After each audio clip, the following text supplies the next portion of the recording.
Приветствую всех на канале Магия Песка. Мои дорогие любимые зрители, меня зовут Ольга, и сегодня для вас я сделаю цыпочку на такую тему. О чем вам важно и нужно узнать до понедельника? Загадайте, пожалуйста, на себя, и пусть нужная и важная информация вам, мои дорогие любимые, обязательно откроется. Я прошу высшие силы дать мне возможность ответить на все ваши вопросы и послать для вас только лишь самую важную, нужную и полезную информацию.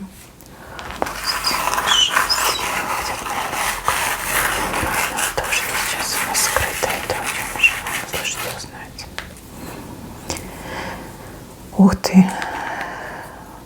Видите, птицы? Новости будут. Будут новости, но они как-то с опозданием придут.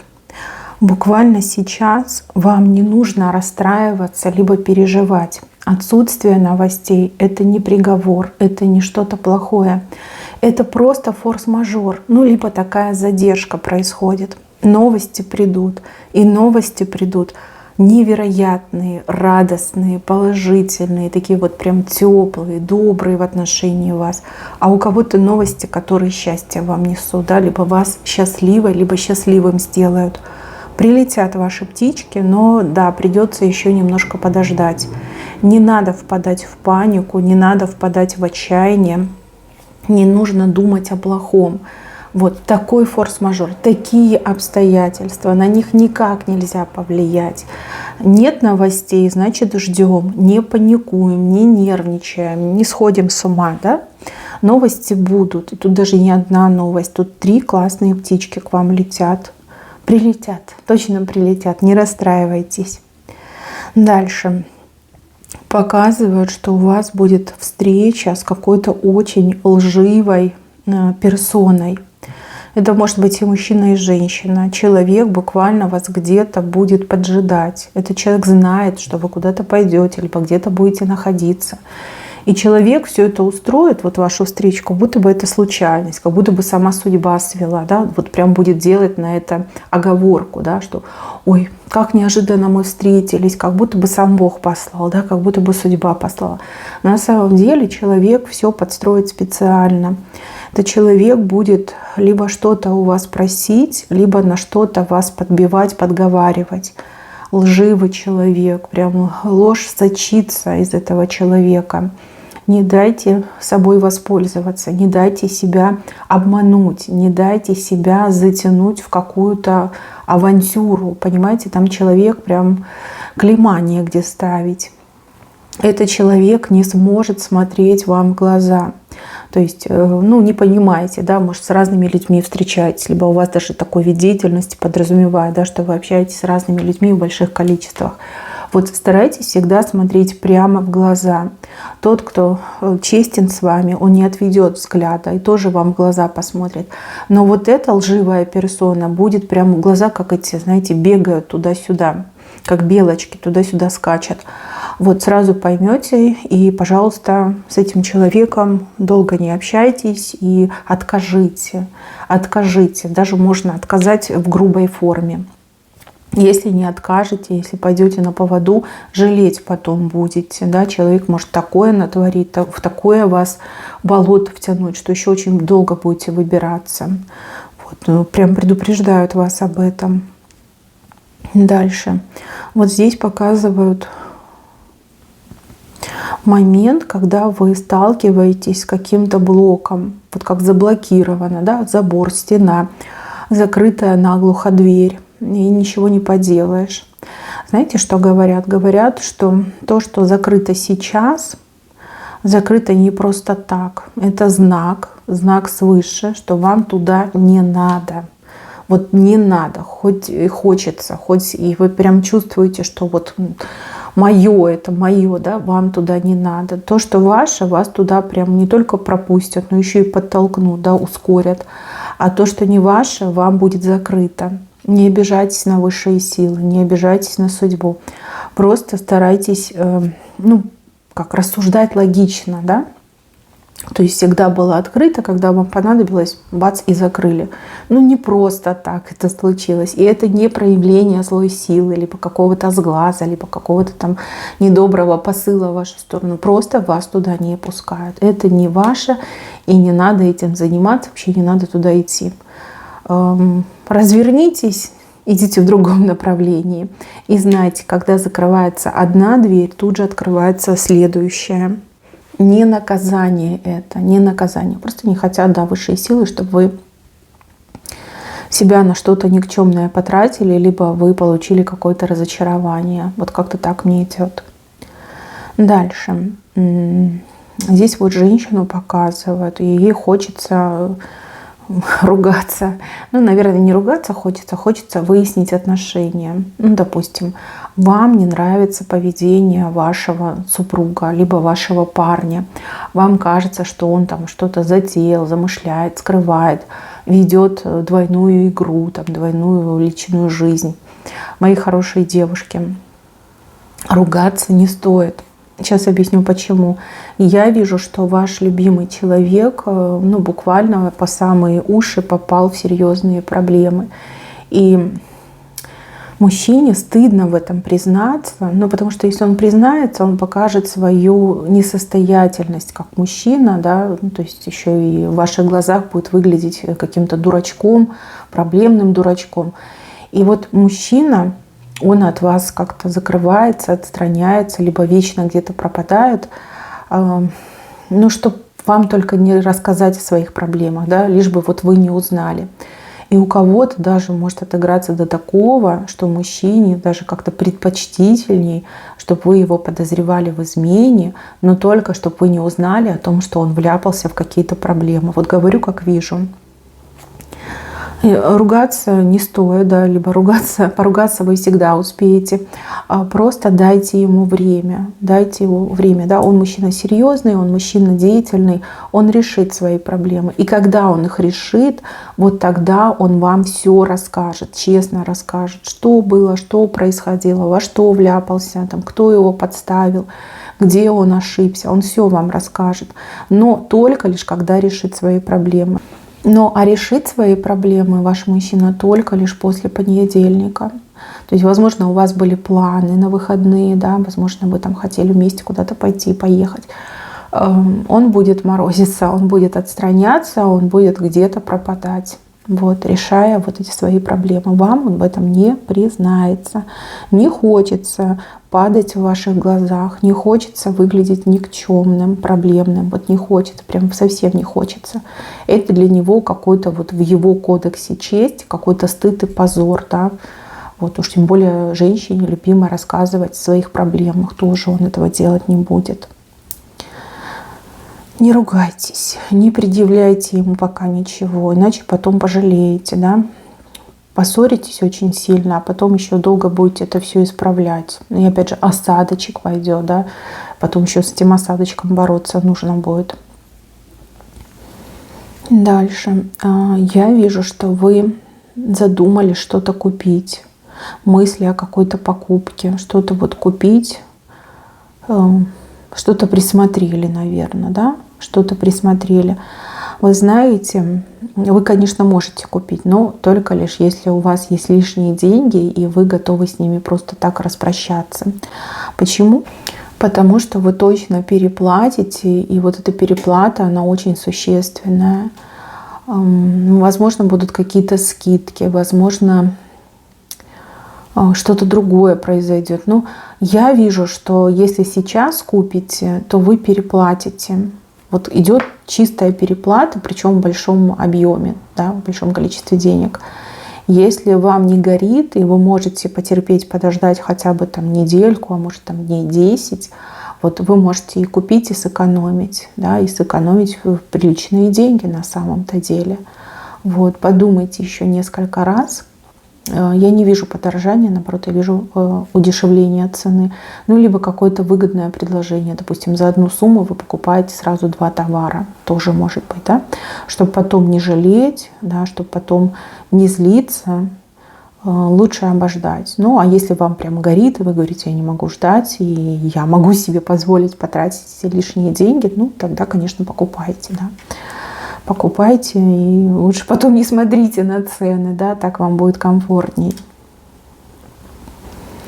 Дальше у вас показывают женщину. Женщина старше вас возрастом. Эта женщина, у нее какая-то важная информация есть. И эта женщина, я так понимаю, с вами свяжется, ну, либо лично к вам придет, либо по телефону разговор будет. Вы эту женщину, пожалуйста, внимательно послушайте. И если вам кажется, что она говорит что-то непонятное, бессвязное, задавайте вопросы, либо попросите еще раз повторить, но доходчиво.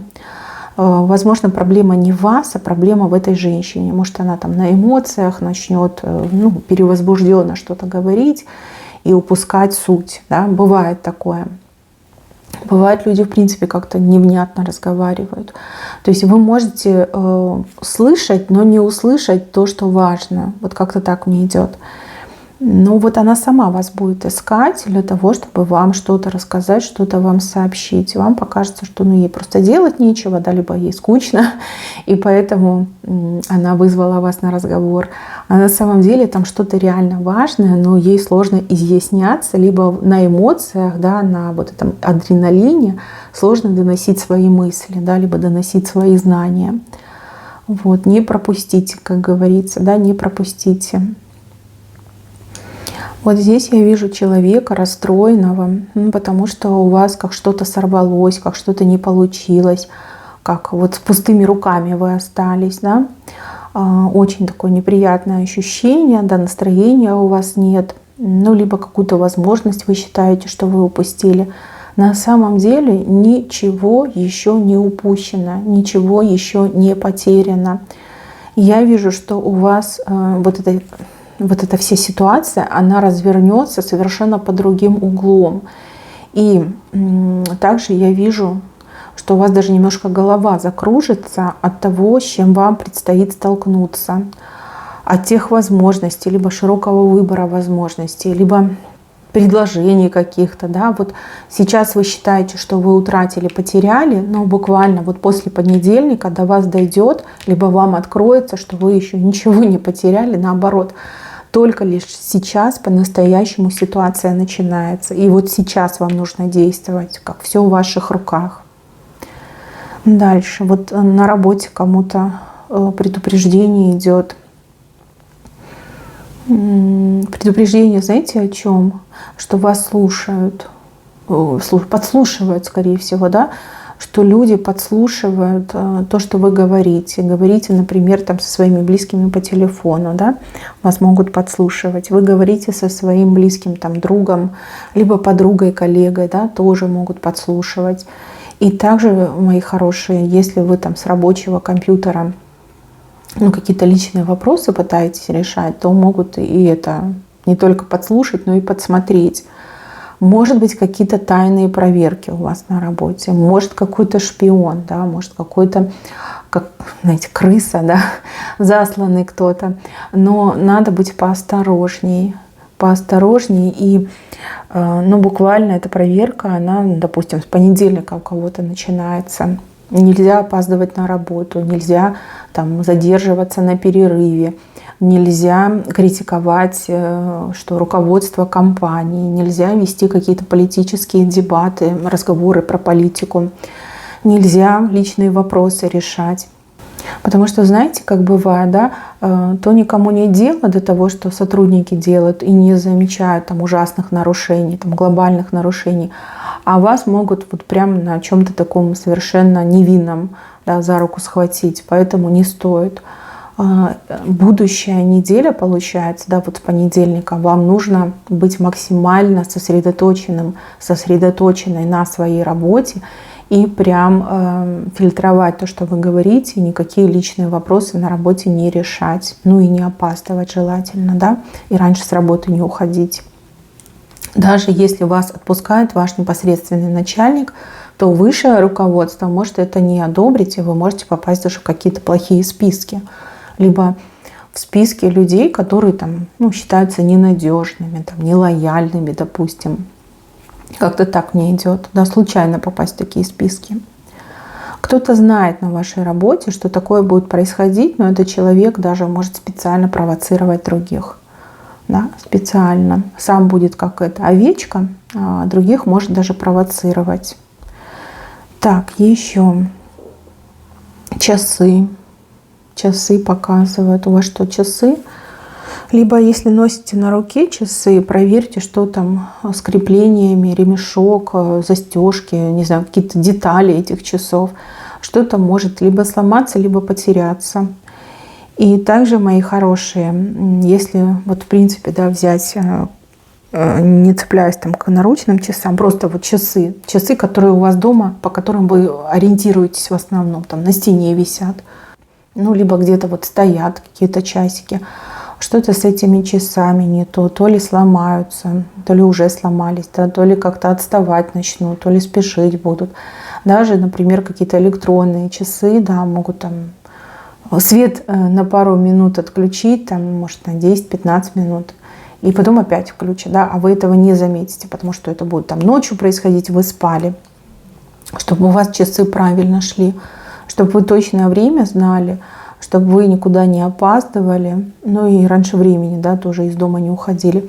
И также, вот если наручные часы, то вот прям проверьте, перепроверьте, прям подстрахуйтесь, это очень важно, да, ну жалко будет, да, если сломается, либо что-то, ну, отпадет, потеряется, либо там, не знаю, ремешок прохудился, может быть, какая-то штучка там из ремешка выпала, и все, и вы уже не можете часами пользоваться, как привыкли. Ну, как неудобно вам будет тогда. Дальше. Показываю человека, который вместо помощи навредить может. Какой-то вот помогатор, помощник, помощница, но это так, знаете, с натяжкой сказано. Вместо помощи вы можете получить прям вред в чистом виде. И вам еще придется больше времени потратить, потому что все придется прям подчистую переделывать, да, как дважды одну и ту же работу делать. Иногда бывают такие ситуации, что лучше отказаться от помощи, ну, чем кому-то довериться, кто может все сделать шиворот на выворот. Даже если это какой-то серьезный взрослый человек, там, не ребенок, тоже может быть что-то такое, вот знаете, как что попало. Дальше. Есть человек, который очень сильно пресильно хочет с вами связаться. Но этому человеку что-то помешает. Прям такое серьезное. Вообще мне показывают какой-то сгусток негатива, который помешает человеку связаться. Может, это сглаз. Может, даже какое-то, ну, не знаю, наведенное, там, не знаю, пожелание, проклятие. И этот человек, он где-то находится, но вот не рядом, да. Тут, скорее всего, связь подразумевается, это телефон, мессенджер. Как-то так идет. Что-то помешает, но человек прям очень хочет. Почему-то вот идет мне, что даже какие-то уже заготовленные, тщательно подготовленные, придуманные слова вот хочет вам сказать, либо написать, но что-то помешает. Это прям такая досада. Но с другой стороны, вы ведь тоже можете расстроиться. Возможно, вы в душе ждете, что этот человек с вами свяжется, ну и что-то вам скажет, ну, либо поздравит вас, да. Но вот идет, что что-то помешает, какая-то темная энергия помешает. Прям очень темная, такая густая еще мне идет. Там прям свет вообще не пробивается сквозь эту темную энергию. Да, не получится. Я не вижу, что получилось.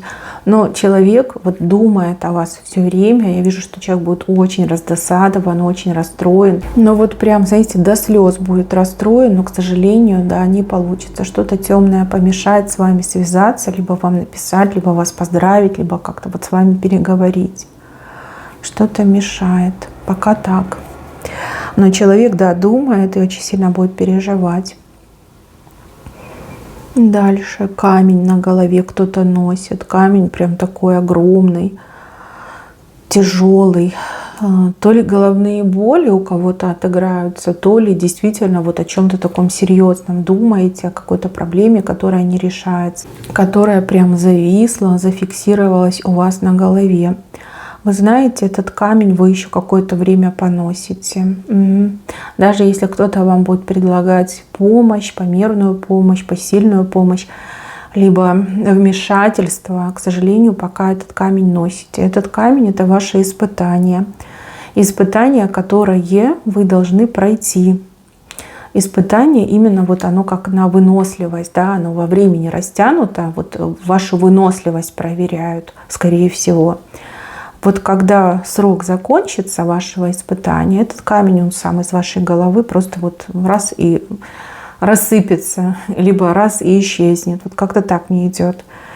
Да, будут люди предлагать помощь, либо вы сами будете искать помощи, но, к сожалению, я не вижу результата. Только лишь когда время пройдет, когда испытание будет закончено. А испытание, да, на выносливость. Вот насколько вас хватит, сколько вы можете вынести это. Ну, вы человек сильный, выносливый, я думаю, что вы пройдете это испытание. И не такое проходили, и не с таким сталкивались. Если это прям головные боли, то тут какие-то метеоусловия и, возможно, даже какие-то магнитные бури. То есть на это есть причина, и тоже она вот во времени идет. Как только это все заканчивается, эти явления заканчиваются, и у вас мигрени отступают, да, лекарства начинают помогать. Дело, конечно, ваше, вы можете сейчас суетиться, кого-то искать, чтобы вам помогли, но я вижу так, да, я не вижу, что вот это быстро решится, к сожалению. Но с другой стороны, точно решится. Дальше, мои хорошие. Змея. Змея меняет эту шкуру, да, сбрасывает старую, в новую облачается. От того, что человек, ну, скажем так, поменяет свою риторику, это не значит, что человек изменил свое мышление. Мне идет, что змея очень хитрая, и она адаптируется, подстраивается, пытается усыпить бдительность и вашу, и других людей. То есть если человек уже имеет репутацию подколодной змеи, ну и как бы в прошлом, да, имеются такие вот факты, да, из биографии этого человека, что человек там, ну, ненадежный, опасный, токсичный, там, может подставить, напасть, то от того, что человек поменял свою риторику, сменил свою шкуру, это не значит, что человек стал другим. Нет, нет, это значит, что человек стал еще опаснее, да, потому что человек маскируется, все ближе и ближе к вам подбирается.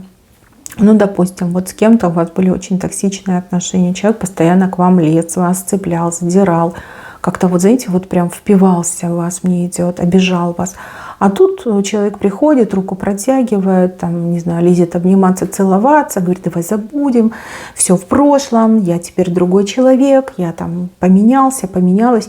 Вот не верьте, не верьте этому, потому что сменить шкуру — это значит стать еще опаснее и более как изощренная какая-то фантазия у человека. Человек что-то явно задумал, поэтому нужно, наоборот, усилить бдительность и больше дистанцироваться, да, прям быть начеку. Дальше показывают, что вам нужно в понедельник, я так понимаю, ну вот как рабочий день, когда у вас там рабочий день будет, либо рабочая смена, кто-то работает полный день, да, полную неделю, кто-то там частичная занятость. Вот, вам нужно у кого-то что-то будет попросить, да, не стесняться, не бояться, а просто подойти и попросить. Или спросить тоже, может быть, да, спросить. И вижу, что человек вам не откажет, ну, либо человек там все расскажет, там все объяснит. Нельзя стесняться спрашивать, либо просить. Это важно. А особенно все то, что касается, либо связано с работой. Ну, допустим, вы, может, и не работаете, да, но вы заинтересованы в том, чтобы найти себе либо работу, либо подработку. Вот есть кто-то, кто может вам помочь, да, может вам дать работу, либо дать подработку, либо замолвить за вас словечко. Либо вам нужен, допустим, там отпуск, либо отгул вам нужен, либо вам нужно повышение зарплаты, да, тоже может быть. Не бойтесь, не стесняйтесь, подходите, говорите, спрашивайте. Ну, а если ищете работу, то, я так понимаю, с каким-то важным человеком вы пересечетесь, и вам не нужно стесняться, а нужно сказать, что вам нужна работа, либо вы ищете подработку. И я вижу, что человек вам не откажет. Почему-то показано, что вы стесняетесь, и вы можете, ну, как робеть, наверное, либо, ну, как-то вот язык, да, язык застрял между зубами и не получается сказать. Вы упустите хороший шанс на то, чтобы вот прям получить то, что вам нужно. Возможно, вот в понедельник, либо когда вы там какой-то рабочий день встречаетесь, у человека будет хорошее настроение, да, человек в таком будет расположении духа прекрасном находиться. И вот если попросить, да, то человек точно не откажет. Да, не будет там волком смотреть, наоборот, вот уважит вашу просьбу, ну, либо поможет в вашей проблеме. Да, молчать нельзя, стесняться нельзя, нужно просто брать и просить, либо спрашивать, требовать. У кого-то требовать, ну, если повышение зарплаты, вам не откажут. Дальше показывают воздушный змей, летает высоко и, ну, вот прям как угрожающе нависает, что вот сейчас упадет, да, упадет, с неба упадет. Но на самом деле никуда он не упадет, он полетает над головой и улетит восвоясье. Воздушные змеи — это какие-то опасности, либо какие-то негативные события. Это, да, угрозы, страхи, то, что люди, то, чего люди побаиваются, да, либо не хотят, чтобы с ними случилось. Вот и у вас показан такой змей, он полетает, замрет над вами, а потом улетит, он как ветром сдует, да.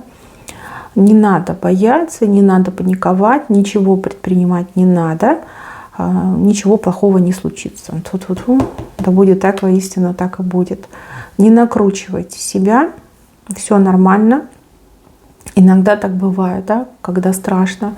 Но я не вижу плохого, нет, не вижу. Так, мои хорошие, на этом все. Берегите себя. Всем спасибо за внимание. Всем пока-пока.